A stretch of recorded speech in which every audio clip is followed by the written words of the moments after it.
Hello friends, எல்லோரும் எப்படி இருக்கீங்க? இன்றைக்கி நம்ம வீடியோவில் ரிப்பன் முறுக்கு எப்படி செய்கிறதுன்னு பார்க்க போகிறோம். அதுக்கு முன்னாடி நம்ம புதுசாக ஒரு சேனல் ஸ்டார்ட் பண்ணியிருக்கோம். அந்த சேனல் நேம் பார்த்தீங்கன்னா என் சமையல் என் சுவை. இந்த சேனலில் வந்து பிரேக்ஃபாஸ்ட் ரெசிபி, குழம்பு ரெசிபிஸ், லஞ்ச் மெனு, டின்னர் இது போல் நிறைய ரெசிபிஸ்லாம் போட்டுட்ருக்கோம். அந்த சேனலோட லிங்க்கை வந்து நான் டிஸ்கிரிப்ஷன்லேயும் கமெண்ட் பாக்ஸ்லேயும் பின் பண்ணி வைக்கிறேன்.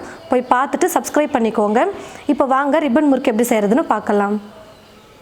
ஒரு பாத்திரத்தில் இந்த கப் ஃபுல்லாக நான் வந்து 2 கப் கடலை மாவு எடுத்திருக்கேன். இதே கப்பில் 1 கப் அளவுக்கு அரிசி மாவு எடுத்திருக்கேன். பொட்டுக்கடலையை மிக்சியில் போட்டு நல்லா பவுடராக அரைச்சி எடுத்து வச்சுருக்கேன். இப்போ இந்த பொட்டுக்கடலை மாவு வந்து 3 ஸ்பூன் சேர்த்துக்கிறேன். பெருங்காயத்தூள் கொஞ்சம் எடுத்துருக்கேன், அதை ஆட் பண்ணிக்கிறேன். காரத்துக்கு வெறும் மிளகாய்த்தூள் சேர்த்துக்கிறேன். 1 ஸ்பூன்லேருந்து 1.5 ஸ்பூன் அளவுக்கு காரம் சேர்த்துக்கோங்க. உப்பு தேவையான அளவுக்கு. வெள்ளை எள்ளு கொஞ்சம் சேர்த்துக்கிறேன்.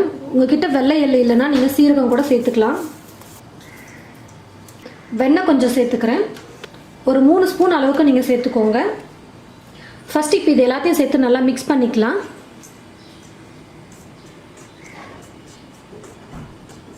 நல்லா மிக்ஸ் பண்ணதுக்கப்புறமா இப்போ கொஞ்சம் கொஞ்சமாக தண்ணி சேர்த்து நம்ம மிக்ஸ் பண்ணிக்கலாம்.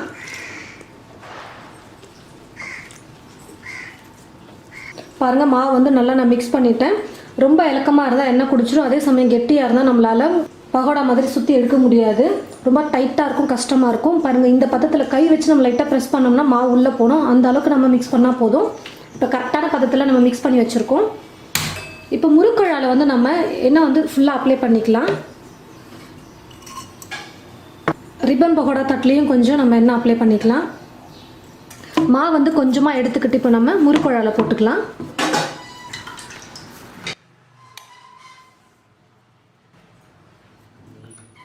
கடையில் எண்ணெய் ஊற்றி வச்சுட்டேன். எண்ணெயும் நல்லா காஞ்சிடுச்சு. இப்போ வந்து நம்ம ரிப்பன் பக்கோடா செஞ்சு எடுத்துக்கலாம்.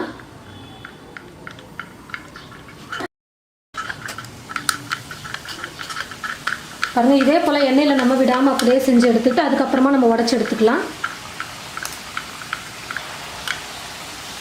ரொம்பவே ஈஸி தான் நம்ம ரிப்பன் பக்கோடா செய்கிறது. ரொம்ப சீக்கிரமாக மாவை மிக்ஸ் பண்ணோமா ஈஸியாக நம்ம செஞ்சு எடுத்துடலாம்.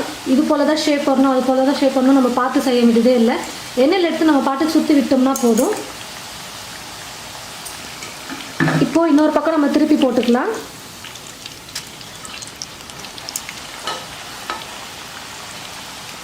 ரெண்டு பக்கமும் நல்லா வெந்துருச்சு. இப்போ நான் இதை எடுத்துக்கிறேன். பாருங்கள், இது வந்து கொஞ்சம் மெல்லிசாவும் 2ஆவும் இருக்குது. நான் இந்த முறுக்குழாவில் செஞ்சுருக்கேன். இந்த ரவுண்டு வந்து பாருங்கள், ரொம்ப அகலமாக இல்லாமல் கொஞ்சம் மெல்லிசாக வந்துருக்கு. அதே ரெட்டை இதுவாக வரும். கொஞ்சம் சீக்கிரமாக நம்ம செஞ்சிடலாம்.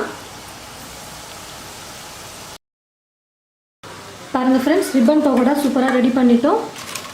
எவ்வளோ நல்லா வந்திருக்கு பாருங்கள். இதை வந்து நம்ம சின்ன சின்னதாக உடச்சி நம்ம ஒரு பாக்ஸில் போட்டு வச்சுக்கலாம். ரொம்பவே சூப்பராக இருக்கும் சாப்பிட்றதுக்கு. தீபாவளிக்கு இது போல் ரெசிபி நீங்கள் செஞ்சு பாருங்கள். உங்களுக்கு எந்த சைஸில் வேணுமோ அந்த சைஸ்க்கு நீங்கள் உடச்சி எடுத்து வச்சுக்கோங்க. நல்லா ஒரு காற்று போகாத ஒரு பாக்ஸில் போட்டு வச்சுக்கிட்டிங்கன்னா நமத்து போகாமல் நல்லா ஃப்ரெஷ்ஷாக மொறுன்னு சூப்பராக இருக்கும். தீபாவளிக்கு ஒரு சூப்பரான ரெசிபியை நம்ம ரெடி பண்ணிட்டோம்.